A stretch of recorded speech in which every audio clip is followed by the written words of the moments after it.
Alcohol, can you include it? Should you drink it? What choices can you proactively make when it comes to drinking when trying to be healthier or drop body fat? So I think the first thing we're going to all collectively say is you can still drink. Absolutely. You do not need to get rid unless you personally want to for health reasons or you just feel like you really want to reduce it or totally get rid because it's not serving you. That's absolutely fine. What I wouldn't recommend is trying to go like cold turkey with it and like put it out when you do value it and you do enjoy it and it's part of your socializing and culture. That is the stupid thing to do because it's going to go into that sort of restrict and then overconsume and then you'll just go into binge. It's just that's not good. It's not good. So the first thing that we will just look at is, I think the most easiest logical step is to look at what you're drinking.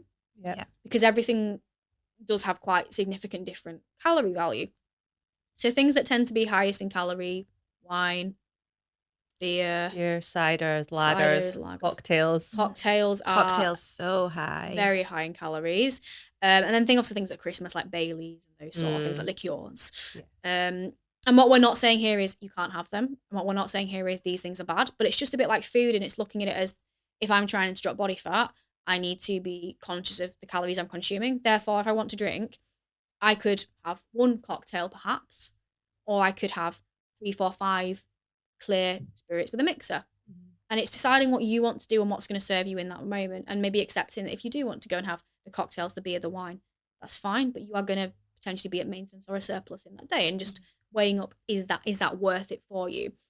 So drinks that we tend to recommend if you are wanting to, go and have a few and have a good time, clear spirits and mixers, I think is just the general go-to. I think it's a really, it's a really like simple 50, 60 calories for a measure of clear spirits. Yeah, and you can add then quite a few. If you're on, lowish calories, but you still want to go and have like 5 drinks, like if you do the maths, that's, you don't need to save that many realistically to still be able to go and enjoy it. As long as your mixers are of the lower calorie end of things, of course. Because if you're going and having like 5 rum and full fat Cokes, then that is going to add up. Or if you're drinking and it's not like out and you're free pouring them yourself. Yeah. Just, be a little bit clever. Yeah, just be mindful. And then obviously there's other things that you can do like Prosecco is not actually that high in calories. So like when you go into like bottomless brunches or like places to celebrate, that's quite a good choice. And then a lot of, sorry, I said good choice. I shouldn't have said that because there's no good and bad. It's a better choice. Calling myself out there on my own food labeling behaviors. But like your beer and cider and those things, a lot of them have like light versions now, don't they? Yeah, they do actually. So you can opt for those. Now, in terms of accounting for them, depends on what the scenario is. Like if you go into the pub and out for 1 beer or 1 Prosecco or 1 G&T, whatever you're going to go for, that's quite simple to track in. It's when you go for like the big nights out or parties and things when it can be, it's very hard to say, I'll only have like 2 drinks. When you're in the moment and you've had a few. Realistically, you don't know how many you're going to have. No. You can say, right, I'm going to cut myself off at 5 or 6. But once you've had 5 or 6 drinks, you're going to have 7 or 8. You're not going to be in a state of mind to go, oh no, I'm stopping here because I'm being calorie conscious. So in terms of how we tend to look at it in that perspective is it's just being proactive rather than reactive of going, right, well, I'm going out tonight. I tend to typically roughly have X amount of drinks.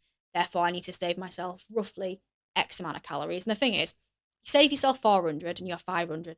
100 is not going to do anything grand scheme a week. You save yourself 200 and then go and have 10 cocktails and then you're like 2,000, 3,000 calories over. That's when it has an impact on your week. So drinking alcohol doesn't derail your progress. If you just, it sounds really blunt, if you're just an adult and smart and proactive about it, it really, really doesn't. Now, it isn't just the alcohol that's the problem. It's the post-alcohol feels. I think the post-alcohol is probably the worst part.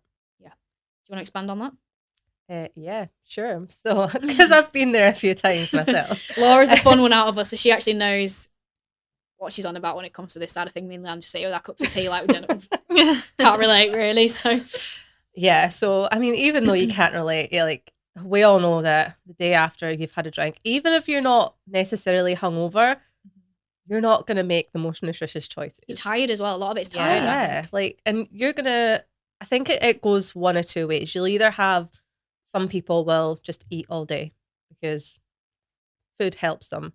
with that feeling of hangover. Apparently, yeah. But then you have the other half of the people who can't eat, can't stomach anything until it gets to the evening. They're ordering a large Domino's, 4 sides, 3 boxes of cookies, and smashing it all because they're starving. Yeah, absolutely. I think a lot of it, actually, I think a lot of it is cultural, isn't it? It's almost like the expectation of you drink and then you have hangover food and then you start your diet on Monday. And it's kind of like a cycle of that now. Or even the takeaway on the way home as well. I was literally about to say that. It's not always the next day, is it? Like sometimes it is that night. Like kebab after a night out. Yeah. Or even just like if you're in the pub and someone's ordered like a bowl of chips for the table and you're just taking them out, like not paying any attention and that kind of thing. My most shameful one on a post night out was I had a 20-inch pizza to myself. Nice. Back in my fun days. But how do you then actually proactively navigate those? So I would always say, have yourself a snack or something in when you get home. I used to always have pasta before I went out because apparently carbs were good for you before you drank. And then I'd always save a portion for when I got home. So I'd smash that like pasta before I went to bed, which I always thought was slightly better than having like the pizza because at least it was like kind of accounted for at that point. Yeah, cereal's good, slice of toast. Yeah. And then just don't burn the house down. Just don't burn the house down. And you can always look as well, like if you are going to go, if you know, for example, my group of friends will always go to McDonald's or a pizza shop. And when you've had a few drinks, it can be quite hard. Like, I'm not going to say, well, just don't have anything. Yeah. Make that boundary for yourself and go, well, I'm going to have one small burger or I'm going to have one slice of pizza. Like, you can still enjoy it. You don't have to go and have the full thing. It's just creating that mental boundary. Because again, is having that one burger being 300 calories over as big of a thing as having the full shebang takeaway? Yeah. It's not as big of an impact. And that's, again, how you got to look at it rather than try to be perfect. Is like, how can I be better in that scenario and situation? And then post hangover, pre-plan your next day. Like when I did used to drink, I used to be a bit fun than I am now. And whenever I did drink the next day, is I would just accept and have that space for myself to go, I don't want to sit and eat chicken and veg today. But I can make calorie conscious decisions, even if it is a bit more beige. So what is better? Beige and being 3,000 calories over, or beige within your calories. Yeah. So things like have a bowl of cereal. Don't stress about the fact that there's not a bit of protein there that day. Have, what was my favourite one? I used to always get those low calorie ice creams because I thought that was quite comforting and sit there with that. It's 350 calories opposed to 1,500 for Ben and Jerry's. You can get low calorie pizzas. Yeah. You're one of a day. One thing I recommend sometimes to my clients, for the ones who like enjoy cooking, is the day before, make like, if you are someone who knows exactly what you have when you're hungover, like if you always get the same takeaway every single time, make it yourself the day before, and then you've got it. You can heat it up when you're hungover. That's a great idea. And sometimes it's just as good. Yeah. So that I guess the sort of the thing for all of it is it's just being proactive. Go and have your nights out. Go and have your drinks. Like, still do it, but just be proactive, make sensible choices, and you'll be absolutely right.